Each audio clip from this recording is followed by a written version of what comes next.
I'm recommending today A Monster Calls. That Spanish director J.A. Bayona is very talented will be confirmed by anyone who's seen his horror film The Orphanage, or The Impossible, in which a British family holidaying in Thailand is literally swept up by the destructive Boxing Day tsunami of 2004.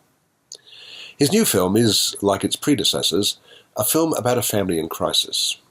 It's based on the 2011 novel of the same name by Patrick Ness, who drew on the original idea by Siobhan Dowd. Dowd was terminally ill with breast cancer when she conceived the premise of a book about a child coping with the death of his mother, a premise artfully developed by Ness after her death, with illustrations by Jim Kay, whose concepts influenced the visual style of Bayona's film.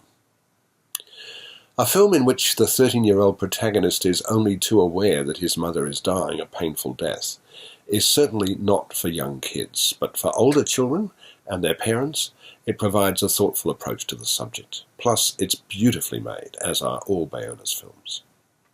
Conor O'Malley, Lewis McDougall, lives in a small English village with his mother Lizzie Felicity Jones. His father, Toby Kebbell, is living in Los Angeles. Conor adores his mother, and her illness is deeply troubling for him. The stress he experiences finds its way into his dreams. He has recurring nightmares of an earthquake that destroys the nearby church and graveyard, and he's unable to save his mother from falling into the abyss created by the disaster. One night he experiences a different kind of horror. A giant yew tree that he can see from his bedroom window comes to life.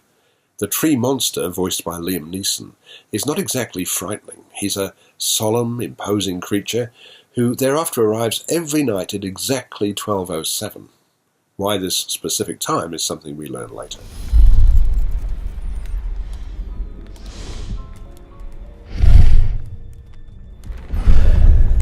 I have come to get you, Conor O'Malley. The tree monster promises to tell Conor 3 stories, after which Conor will tell one of his own. Each of the stories, depicted via animation, redefines the norms of what's good and what's bad. In the first story, there's a wicked stepmother who kills her husband, the king. Her stepson, the prince, is in love with the farmer's daughter.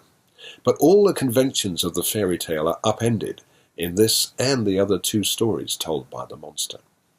For this delicate and emotionally powerful film, Bayona appears to have fallen under the influence of one of the greatest films ever made in Spain, Victor Erice's The Spirit of the Beehive, made in 1973. That film too involved children frightened by a monster. Bayona uses special effects with great skill, but A Monster Calls is nothing like the effects-driven movies that fill our cinema screens these days. It's a small, almost delicate film that will richly reward those who connect with it. I'm giving it 4 stars.